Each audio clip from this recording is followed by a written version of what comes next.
नमस्ते दोस्तों, welcome to Shri शिवायो। क्या आपको गैस बनती है, पेट फूलता है, डकार आती है तो ये वीडियो आपके लिए है। इस वीडियो में हम जानेंगे गैस कैसे बनती है, वो किन गलत आदतों की वजह से बढ़ती है। आइए जानते हैं। अगर आप में से कोई जानता है गैस कैसे बनती है और कहाँ बनती है तो हमें कमेंट बॉक्स में जरूर बताएं। चलिए देखिए, हमने खाना खाया, अब मुख में क्या होता है, हम खाने को चबाते हैं। यहीं पर सबसे बड़ी गलती क्या हो जाती है, हम खाने को ठीक तरीके से नहीं चबाते हैं और खाना हमारी आहार नली से हमारे पेट में चला जाता है। पेट में खाना अम्ल और एंजाइम खाने को तोड़ना शुरू कर देते हैं। पेट से खाना जाता है छोटी आंत में। छोटी आंत में ही जाकर खाना पचता है और अवशोषित होता है, यानी यहीं पर अधिकांश खाना टूटता है और शरीर में अवशोषित होता है। छोटी आंत के बाद खाना जाता है बड़ी आंत में। बड़ी आंत का जो मुख्य काम होता है पानी को सोखना, परंतु यहाँ पर खाना पूरी तरह पचा हुआ नहीं और अधपचा आ जाता है।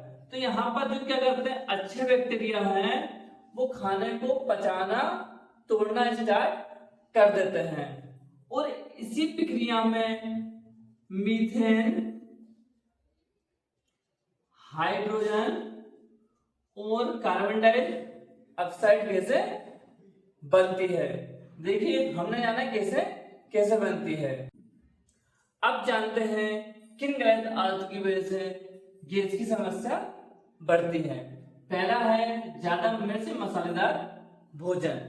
आजकल हम क्या करते हैं, बहुत सारे प्रकार के मसाले डाल देते हैं जिससे खाना ठीक तरीके से नहीं पच पाता है और गैस एसिडिटी की समस्या हो जाती है। तला भुना भोजन, बहुत जल्दी जल्दी खाना ठीक तरीके से हम नहीं चबाते हैं, वो खाने को अंदर निगल जाते हैं। खाना खाते ही लेट जाना, तो खाना ठीक तरीके से नहीं पच पाता है। देर रात खाना, हम देर रात में खाना खाते हैं और उसके बाद सो जाते हैं तो भी हमारा खाना ठीक तरीके से नहीं पच पाता है। और एक है स्ट्रेस, तनाव, इसकी वजह से भी हमें गैस एसिडिटी होती है। और हमें क्या करना चाहिए, हमें ज्यादा मिर्च मसालेदार भोजन नहीं खाना है, सादे मसाले का यूज करना है। सादा खाना खाना है, ज्यादा तला हुआ खाना नहीं खाना है। खाने को ठीक तरीके से चबा चबा कर खाना है। खाना खाते ही लेटना नहीं है, हमें सबसे पहले वज्रासन में बैठना है 10 से 15 मिनट। अब देर रात में खाना हमें नहीं खाना है, कोशिश करें खाना सोने से 3 से 4 घंटे पहले खाने। यदि वो रात के खाने के बाद 5 मिनट वज्रासन में बैठे और 10 से 15 मिनट टहल लें, स्ट्रेस तनाव कम लें। हमने जाना गैस कैसे बनती है, वो किन किन गलत आदतों की वजह से गैस की समस्या बढ़ती है। अब हम योग अभ्यास से गैस की समस्या को कैसे नियंत्रित करेंगे ये सीखेंगे। चलिए करते हैं। सबसे पहले करेंगे हम मर्कटासन। पीठ के बल लेट जाएं,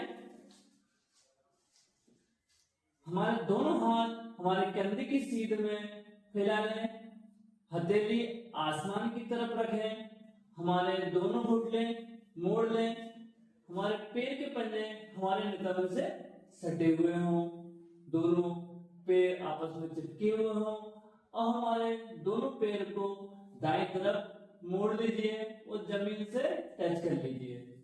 हमारा बायां घुटना लेफ्ट घुटना राइट घुटने के ऊपर हो, हमारा बायां पंजा दाएं पंजे के ऊपर हो, है ना। और हमारी जो गर्दन है उसको बाएं तरफ ट्विस्ट कर लीजिए। देखिए इस तरह, और हम बाएं तरफ करते हैं, इसको घुटने को बाएं तरफ ले जाएंगे और गर्दन को दाएं तरफ करेंगे। देखिए इस तरह। यह आप 5 से 7 बार कर लें। देखिए हमारा पेट पूरी तरह ट्विस्ट हो रहा है, पेट की मसाज इससे अच्छे से हो जाती है। और ध्यान रहे इस आसन में आपको 10 सेकेंड तक होल्ड करना है, या 10 तक गिनती करके काउंट कर सकते हैं आप। देखिए करो अपने किया। अब हम करेंगे पवन मुक्त आसन। पवन मुक्त में सबसे पहले करेंगे अर्ध पवन मुक्त। पीठ के बल लेट जाए, पहले अपना दायां घुटना मोड़ लीजिए। अब दाएं घुटने को ऊपर उठा लीजिए, दाएं पैर को कोशिश करें हमारी जान हमारे सीने से टच हो जाए। हमारे दोनों हाथ के पंजे आपस में मिला लीजिए इस तरह, और हमारे घुटने के पास पकड़ लीजिए। अब इसको जान को सीने से टच कराइए, धीरे धीरे सांस छोड़ते हुए हमारे सर को उठाइए।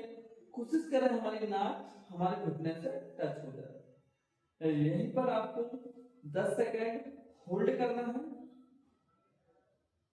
उसके बाद धीरे धीरे सांस लेते हुए पहले सर को नीचे करना है, हाथ के पंजे को हटाना है और धीरे धीरे पैर को वापस ले जाना है। अब हम बाएं पैर से कर लेते हैं। पहले बाएं पैर के घुटने को मोड़िए और उठाइए।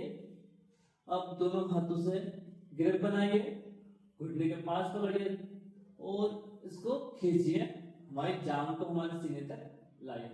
धीरे धीरे सांस छोड़ते हुए सर को उठाइए और कोशिश करें हमारी नाक हमारे घुटने से टच हो जाए। और यहाँ पर भी आपको 10 सेकेंड होल्ड करना है। धीरे धीरे सांस लेते हुए पहले सर को नीचे करिए, पैर को रिलैक्स कीजिए, वापस लाइए, धीरे धीरे पैर को वापस ले जाइए। और हम करेंगे पूर्ण पवन आसन। दोनों पैर से करेंगे। दोनों पैर के घुटने को मोड़ लीजिए, दोनों पैरों को उठाइए और हाथों से ग्रिप बनाइए, हमारे घुटनों के पास पकड़ लीजिए। पहले इसको ऊपर उठाइए, देखिए जितना खींच सके खींचिए। फिर हमारे सर को सांस छोड़ते हुए ऊपर उठाइए, कोशिश करें हमारी नाक हमारे घुटने से टच हो जाए। यह हमारा पूर्ण पवन आसन है। जैसा कि नाम से प्रतीत होता है कि यह हमारे पेट को पवन से मुक्त कर देता है, हमारे शरीर को पवन से मुक्त कर देता है। कभी कभी तो यह करते समय हमारी गैस निकल जाती है। यहाँ भी आपको 10 सेकेंड होल्ड करना है। धीरे धीरे पहले सर को नीचे करना है, देखिए इस तरह इसको छोड़ना है और दोनों पैर को आराम आराम से वापस ले जाएं। यह आप 5 से 7 बार अवश्य करें, है ना।